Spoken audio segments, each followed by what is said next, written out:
1983년 여름, 대한민국은 TV 앞에서 울었습니다.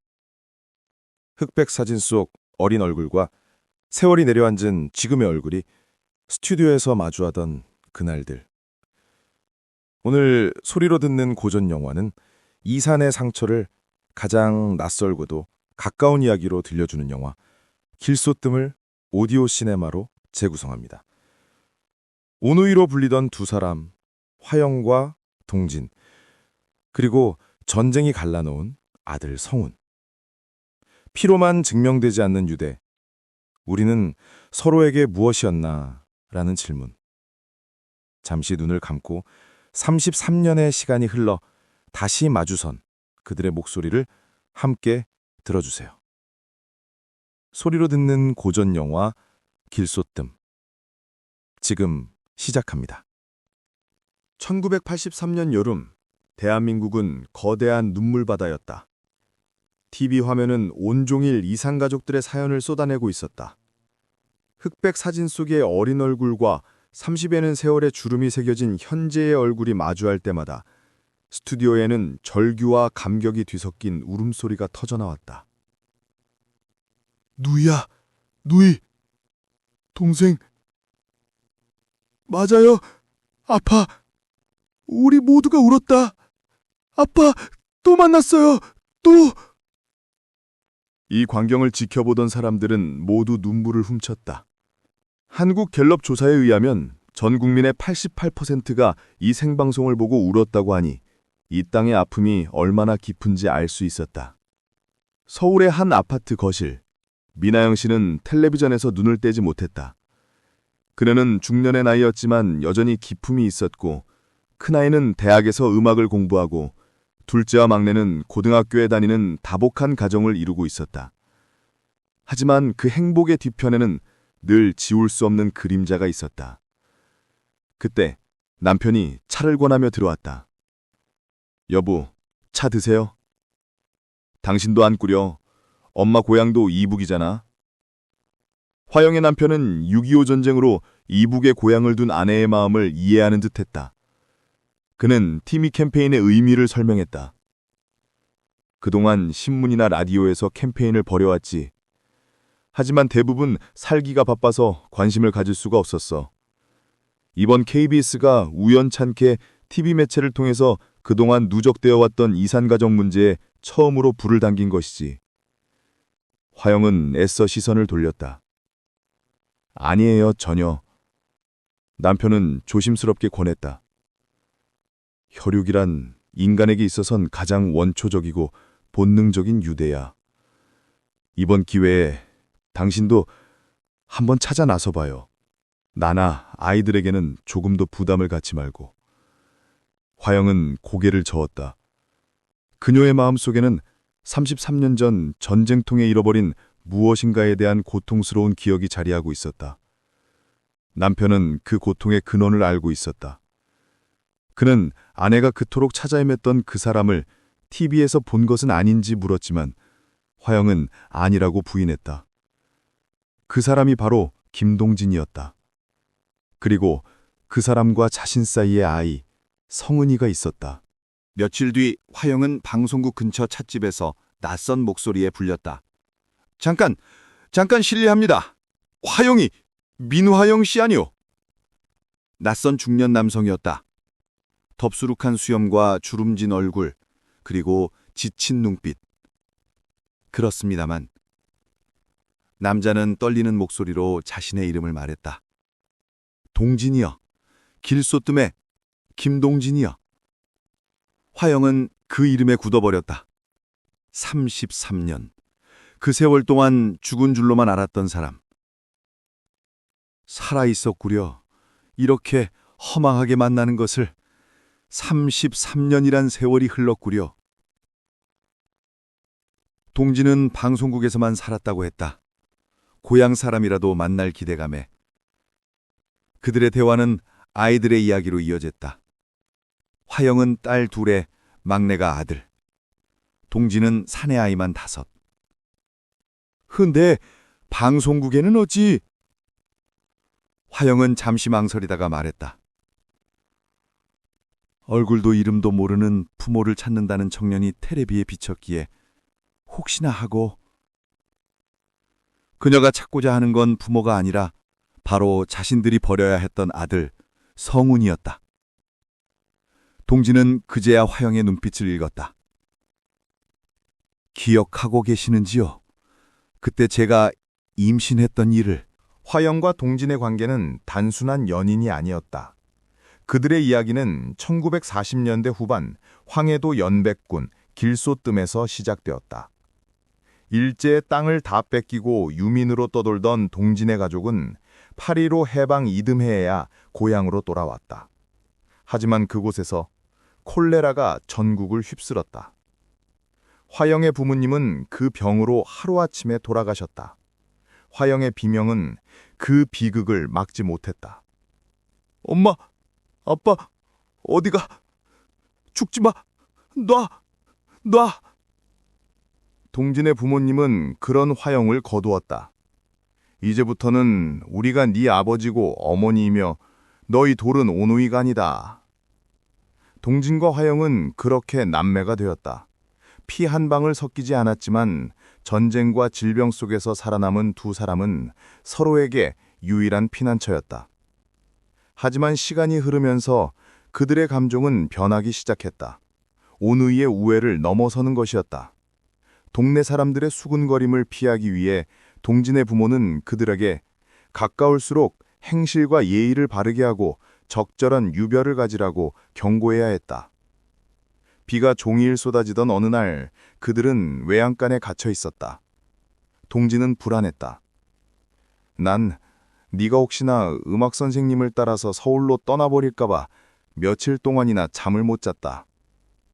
화영은 읍내빵집에서 만난 음악 선생님이 서울로 같이 가자고 했음을 고백했었다. 동진은 마음속의 감정을 더 이상 숨길 수 없었다. 요즘엔 내 마음을 나도 모르겠어. 이래선 안 된다고 다짐하면 할수록 화영이 네가 자꾸만 좋아진다. 화영 역시 동진이 없었다면 벌써 죽었을지도 모른다고 화답했다. 그들의 관계는 그날 밤 깊어졌다. 그리고 곧 화영은 임신 3개월이 되었다. 집안은 발칵 뒤집혔다. 동진의 아버지는 경로했다. 임신 3개월이라니. 이런 못된 것들이 있나. 집안 망신도 유분수지. 내 눈앞에 얼씬거리지도 마라. 동진은 화영을 청량리 기차에 태워 춘천의 이모님 댁으로 보냈다. 무슨 일이 있어도 결혼 승낙을 받아내고 말겠어. 승낙이 떨어지는 대로 데리러 갈게. 가서 조금만 기다려. 아버지의 고혈압 병세가 악화되면서 그는 세상을 뜨기 전 손자를 보고 싶어 했다. 동진이 새벽차를 타고 춘천에 도착했을 때 그날은 바로 동족상잔의 6.25 전쟁이 터진 날이었다. 춘천 국민학교 교정으로 집합하라는 군대 소집 방송이 울려 퍼졌다. 동진은 이모는 댁에 도착했지만 화영은 없었다. 화영이는 갔어. 화영은 아이는 죽어도 집, 길소띠에 가서 낳겠다며 전날 아침 동진의 집으로 떠났던 것이다. 동진은 화영을 찾아 나섰지만 황해도 쪽 길은 이미 막혀 있었다. 동진은 정처 없이 남하하다가 의용군에 끌려갔고 낙동강 전선에 배치되었다. 전선이 무너지고 후퇴하자 그는 용케 탈출하여 가야산 부근 동촌마을까지 빠져나왔다. 굶주림과 학질에 시달리던 그는 장씨 아저씨라는 착한 사람의 도움으로 목숨을 건졌다. 건강을 회복한 동진은 국군 특공대에 지원했고 고향 쪽에 투입되어 길소등을 찾게 된 것은 1952년이었다. 그곳에서 그는 이모를 만났다. 화영이가 아들을 낳았다. 학녀를 따라서 아버지가 이름을 지으셨단다. 이룰성자 구루문자 김성훈. 하지만 화영은 다시 길소뜸에 없었다. 중공군이 밀려온다는 소식에 너를 찾겠다고 남쪽으로 피난을 떠난 뒤였다. 동진은 총알을 5발이나 맞고도 살아남은 기적을 겪었지만 전선이 교착되면서 고향으로 돌아가지 못하고 춘천으로 향했다. 춘천에서 뜻밖의 음악 선생을 만났는데 그는 미군 부대 군속으로 위장한 빨치산, 거물급 첩자였다. 동지는 그 선생의 심부름을 해주다가 간첩죄로 체포되어 10년 구형에 7년 옥고를 치르게 된다. 옥고를 치르는 동안 화영은 동진을 찾고 있었다. 그녀는 남대문 시장 다방 마담으로 일하며 동진을 수사했던 CID 장대위, 지금의 남편을 만나 동진의 행방을 물었다. 장대위는 동진과 함께 특공대에서 활동했던 황해도 친구를 만나보았고 그가 적지에 투입되었다가 전사했다는 소식을 화영에게 전했다. 이 거짓된 부고가 화영이 동진을 완전히 잊고 새로운 삶을 살게 된 결정적인 계기가 되었던 것이다. 동진이 지긋지긋한 옥고를 치르고 성훈이를 찾아 춘천에 돌아온 것은 1960년이었다. 성훈이의 소식을 아는 사람은 이모의 이웃이었다. 입에 풀칠하기도 힘든 때라 소양동에 있는 양주장집에서 양자로 달라길래 보냈는데 구박이 심했던지 배견하질 못하고 그 집에서 나온 모양인데 한 이틀 후에 보니까 거짓대를 따라다니지 않겠소? 너무 딱해서 데려다가 먹이려 했지만 성훈이는 기어이 엄마를 찾겠다며 뛰쳐나갔고 결국 미군 지프차에 실려 사라졌다는 소문이 마지막이었다. 성훈이의 행방은 완전히 묘연해졌다. 동지는 절망했다. 그는 장씨 아저씨의 은혜를 갚기 위해 그리고 화영에 대한 죄책감을 덜고 화영의 모습을 영원히 지워버리려는 자학적인 심정으로 눈이 먼 장씨 아저씨의 딸을 아내로 맞이했다. 어리석은 짓이었소. 벌써 20여 년을 그 사람과 같이 살아왔지만 나는 늘 빈 항아리를 껴안고 사는 그런 기분이었소. 현재 서울 찻집에서 33년 만에 재회한 동진과 화영은 아들 성훈을 찾기 위해 다시 함께 길을 떠나기로 했다. 지금 찾아가는 사람이 성훈이가 맞다면 어떻게 하겠소? 거기까진 생각 안 해봤어요. 고이든 아니든 자식을 유기했다는 죄책감이 평생 동안 저를 괴롭혀왔어요. 이들이 찾아 나선 사람은 맹석철이라는 청년이었다. 그는 춘천에서 어머니를 잃고 고아원에서 자랐으며 현재의 이름도 고아원에서 지어준 이름이라고 했다. 특히 그의 신상 특징은 쌍가마였다. 두 사람은 강원도 춘성군 사복면 지천리 맹석철의 집으로 찾아갔다. 허름한 집에서 맹석철의 아내는 그들을 반갑게 맞았다. 어머나, 아들 찾아오셨어요? 세상에 이렇게 찾아오셨군요. 하지만 석철은 그들을 보자마자 짜증을 냈다. 그의 아버지가 되는 김동진이라고 자신을 소개하자 석철의 아내는 서둘러 그의 머리를 보여주었다. 쌍가마가 틀림없었다. 화영은 떨리는 목소리로 다른 특징을 물었다. 가슴도 좀 보여주시겠어요? 우물가슴이었어요. 우물가슴, 즉 가슴 한가운데가 우물처럼 유난히 패여있는 형태. 석철의 아내는 어른이 됐는데 그게 남아있겠냐며 당황했지만 석철은 마지못해 웃옷을 벗었다. 패인 흔적은 남아있었지만 석철은 과거를 기억하지 못했다. 달라졌어요. 전혀 모르겠어요. 어렸을 때 살던 병원 자리도, 우물에 빠져 죽을 뻔했던 기억도, 땔감 때문에 나무 껍질을 벗기러 오던 산도 모두 기억나지 않는다고 했다. 그가 기억하는 것은 미군 부대와 고아원에서 굶주림에 도망쳐 나와 얻어먹던 일뿐이었다. 동지는 석철의 집에서 하룻밤을 묵기로 했다. 저녁 식사는 무거운 침묵과 불편함으로 가득 찼다. 석철은 술에 취해 자신의 파란만장한 삶을 늘어놓았다. 이 사람이 돼지를 잡아주고 얻어온 거예요. 그동안 도살장 일이며 시체 염하는 일이며 험한 일 쳐놓고 안 해본 것이 없어요. 석철은 물에 빠진 시체를 건져내 수고비를 뜯어내는 험한 일을 하기도 했으며 18살에 해병대 입대해 월남전쟁에 파병되었다고 했다. 그는 무공훈장을 보여주며 말했다. 월남전선으로 날 보내대요. 거기서 나는 베트콩에 닥치는 대로 쏘아 죽였죠. 내 개 같은 팔자가 빨갱이 놈들 떠문이라고 생각했던 것입니다. 하지만 그의 증오는 이내 방향을 틀었다. 곰곰이 생각해보니 나를 버린 어머니가 빨갱이보다 더 원망스러웠고 원수만 같았습니다. 그래서 나는 베트콩을 볼 때마다 어머니를 떠올리며 쏘았습니다. 화영과 동지는 충격을 감출 수 없었다. 그들이 그토록 찾아 헤매던 아들 성훈이 분단의 비극이 낳은 상처 입은 짐승이 되어 있었다. 밤이 깊어지자 석철은 동진을 붙잡았다. 나는요, 아버지, 어머니를 단 한 번이라도 목이 터지게 불러보고 싶었습니다.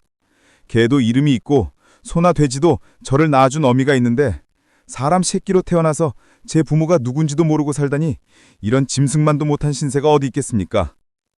동지는 아들의 이름이 김성훈, 본가는 금령 김씨, 종가의 12대 종손이었다는 집안의 내력을 이야기해 주었다. 고향은 황해도 길소뜸으로 지금은 갈 수 없는 휴전선 이북의 땅이었다. 다음 날 세 사람은 병원으로 향했다. 화영은 남편에게 연락하여 병원에 오라고 했고 동지는 자신의 아내에게도 전화를 걸어 병원에 와서 혈액 검사를 받아볼 것이라고 전했다. 피 검사를 통해 침자 여부를 확인하겠다는 결정을 내렸지만 화영의 남편은 걱정했다. 그는 동진의 몸에 박혀있는 총알이 언젠가 외사촌 오빠처럼 암으로 변할까봐 두려워했다. 병원에서 맹석철은 어깨에 난 오래된 상처를 보여주었다. 미군 지푸차에 치였다는 어린 시절의 기억뿐이었다. 며칠 후 검사 결과가 나왔다. 세 사람에게서 채취한 검체로 ABO식, MNS식, RHHR식 등 여러 혈형 검사를 실시했지만 세 분의 관계를 부정할 근거는 없다는 결론이었다. 미맹 검사 및 지문 등에서도 마찬가지였다. 박사는 마지막으로 정밀한 림프 구형 검사까지 종합하여 말했다. 세 분은 친부모, 또 친생자의 관계가 있다고 보는 데는 모순을 전혀 발견할 수가 없어요. 맹석철은 감격에 차서 눈물을 흘렸다. 아버지, 어머니, 저는 처음부터 알고 있었습니다. 두 분이 저의 아버지, 어머니라는 것을. 하지만 화영의 표정은 달랐다. 그녀는 의심을 거두지 않았다. 다른 사람들도 우리와 같은 혈형을 가진 사람들은 이런 결과가 나올 수 있지 않아요? 박사는 인정했다. 우연히 비슷한 시기에 똑같은 유전인자를 가진 사람이 결합했다면 같은 혈형의 자식을 낳을 수도 있지만 그것은 아주 우연한 일이라고 설명했다. 화영은 재차 물었다. 그럼 100% 친자라고 보장하실 수 있나요? 박사는 단호했다. 부인, 사람은 무생물이 아닙니다. 프로테이지 %는 무생물에 한해서만 말할 수 있습니다. 화영은 분노했다. 그녀는 인간적이고 문화적인 것보다는 100% 한 핏줄이기를 바란다고 했다. 그녀는 이 검사 결과에 믿음이 가지 않는다며 주소만 남기고 돌아섰다. 동지는 석철에게 말했다. 검사 결과 친자가 확인된다면 장남으로 입적시키겠소. 그렇게 되면 우리 집사람, 현 아내가 어머니가 될 텐데 그래도 괜찮겠소? 석철은 어떨지 모르겠다고 답했다. 박사는 떠나는 그들에게 마지막 말을 건넸다. 이건 내 개인적인 소견입니다만 한 핏줄이 아니더라도 이산의 고통을 덜 수만 있다면 유대를 갖고 사는 것이 더 인간적이고 문화적이라고 생각합니다. 심지어 이처럼 거의 확실한 결과, 즉 2천만 명 중에 하나가 나왔음에도 불구하고 이산 가족들은 친족임을 확인하고도 상봉을 피하거나 재회를 거부하는 경우가 많았다. 이 모든 것은 분단 이후 장기적인 이질화가 빚어낸 후유증이었다. 하지만 박사는 강조했다. 어떤 경우라 하더라도 민족의 동질성만은 부정할 수가 없습니다. 우리는 한 핏줄을 타고난 단일 민족이니까요. 동진과 화영은 다시 각자의 삶으로 돌아갔다. 석철은 눈빛에 깊은 상처와 기대감을 동시에 담은 채 그들의 뒷모습을 바라보았다. 길소듬의 달빛처럼 그들의 관계는 빛났지만 동시에 너무나 멀리 떨어져 있었다. 33년 만에 재회한 그들의 여정은 아들을 찾는 것으로 끝난 것이 아니라 혈연이라는 원초적인 유대와 전쟁이 찢어놓은 상처 사이에서 영원히 답을 찾지 못하는 고통으로 남아 있었다. 검사는 말합니다. 사람은 무생물이 아닙니다. 100%라는 숫자 대신 우리는 서로를 부르는 이름으로 돌아갑니다. 이 이야기가 당신의 어떤 그리움에 닿았다면 오늘 한 통의 안부전화, 한 줄의 메시지로 이어가 주세요. 들어주셔서 고맙습니다. 소리로 뵙는 고전 영화였습니다. 구독, 알림 설정 잊지 마시고 다음 회차에서 또 만나요.